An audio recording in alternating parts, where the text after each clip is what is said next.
Well, it has been 24 hours since a new Democrat got into the race to challenge Republican Senator Cory Gardner, so I would say we are due. Let's meet former U.S. Attorney John Walsh announcing today that you are entering this crowded primary field. So, by my count, at least 10 Democratic candidates interested in this race. What do you think that you and you alone bring to the race? Well, I'm running because I grew up in Colorado. I raised a family with my wife here, and I have a long history of grappling with really concrete, complex problems and finding solutions and finding progressive solutions for them. I'm not a career politician. I'm someone who has represented individual Coloradans against people who would get in their way, and as well as being the U.S. Attorney for President Obama for the state of Colorado for about 6 years. Throughout that time, I always have had as a goal making this an even better place to live, which is why I'm so frustrated that Cory Gardner has failed to represent the people of Colorado in Washington, D.C. You know, when push has come to shove, when crunch time has come, he has voted the way Mitch McConnell and Donald Trump has wanted him to, even if that's not been in the best interest of Colorado. That's got to change, and I would love to be the person who would do that. One of the challenges for primary voters in assessing somebody like yourself who does not have a political pedigree is figuring out where you agree and disagree on issues. How do you just describe yourself politically? Well, I describe myself as someone who is committed to this state and to the people of Colorado.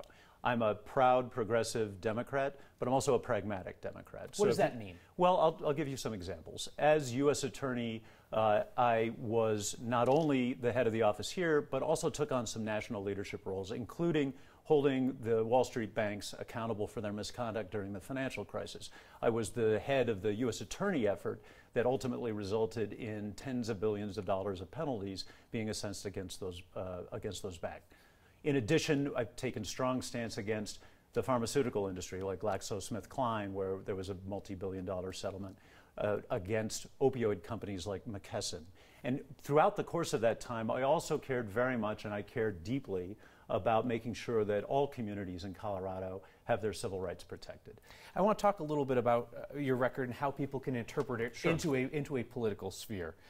When you were the U.S. Attorney for Colorado, did you view that job as a political job? Did you view your mission as a progressive one? I viewed my mission as a progressive one because I think that means representing the people of Colorado. I did not view it as a political job. One of the important things that every prosecutor has got to do is maintain a sense of neutrality and assessing the facts and the evidence that are presented. But that doesn't mean you can't focus on ensuring that average regular Americans and regular Coloradans aren't being protected from bad actors, whether they're big business bad actors or drug cartel bad actors or whatever it may be. So let's talk about the record fine that you worked on against Citibank. What was it, a $7 billion penalty? Ultimately that much, yes. You guys wanted a $12 billion penalty. Did you also want somebody to go to prison?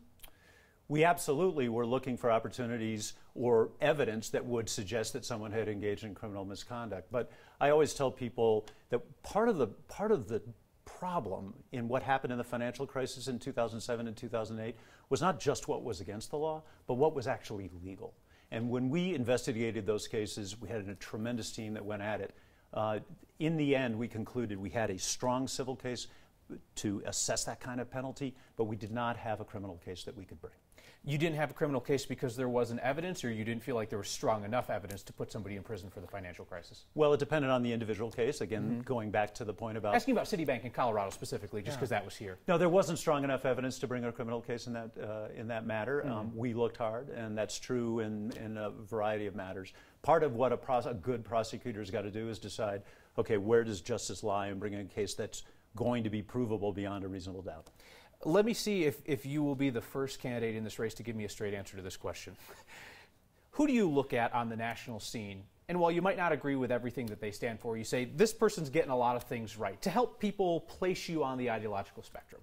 Well, I do have a person that I would say who's gotten a lot of attention recently because he is bringing such a thoughtful approach to it, and that's Mayor Pete Buttigieg of South Bend, Indiana.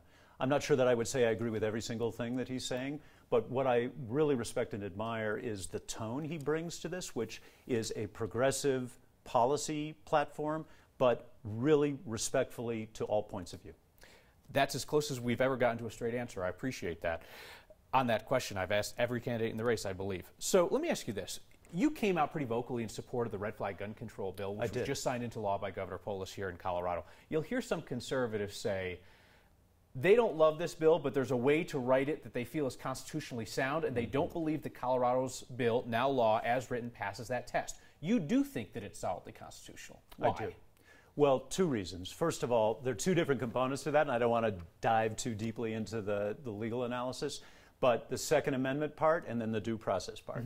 Under the Justice Scalia's opinion in the Heller case, it is clear that reasonable gun regulation is possible in dealing with people who have mental illness.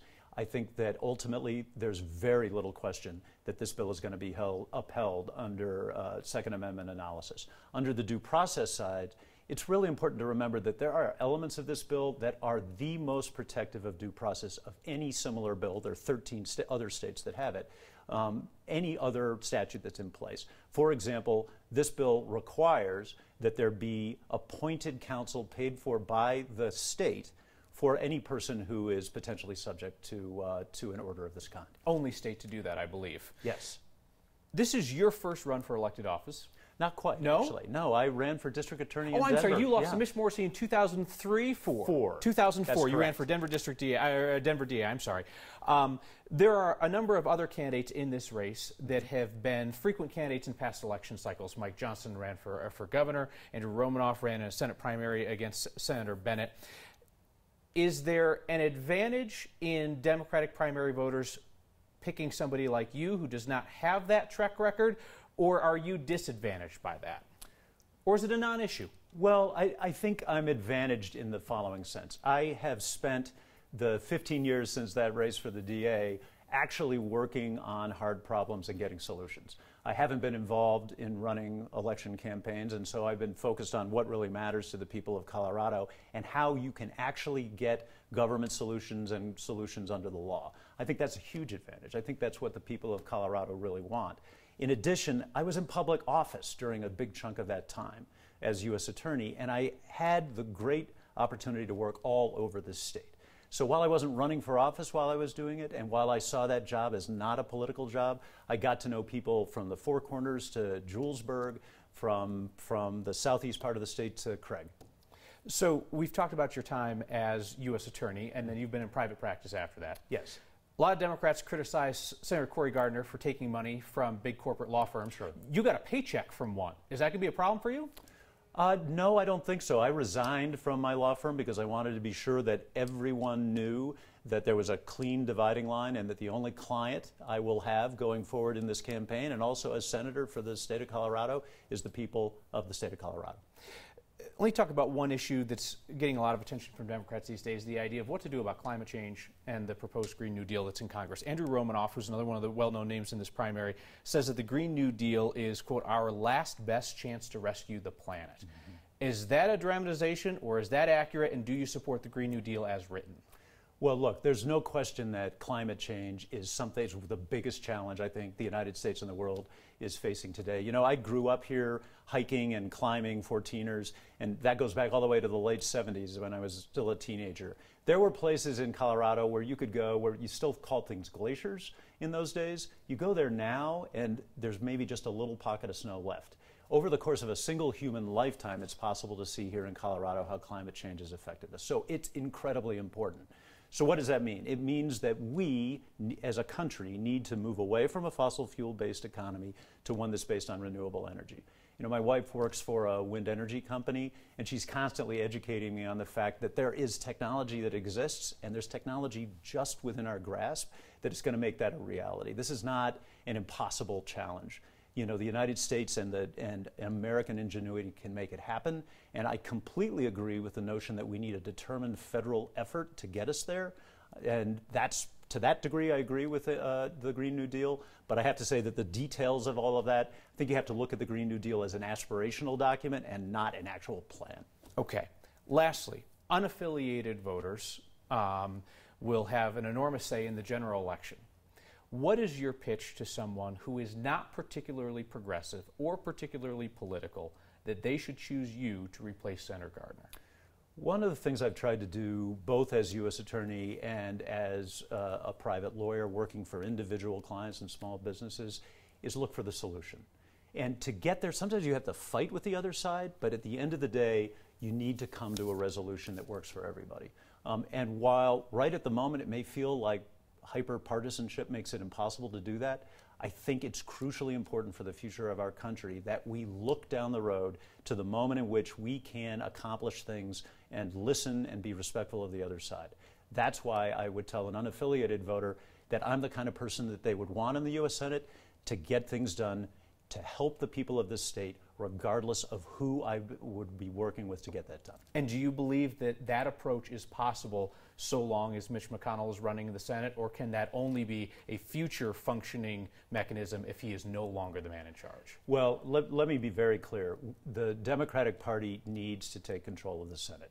That is an overriding belief that I have. I think we've had very substantial dysfunction in the Senate. The Senate has not been doing its constitutional duty, and it is crucial that the Democratic Party is able to take control for the very purpose of getting to the place I just described, where it's possible for people to work across the aisle and to do things for the betterment of the entire country.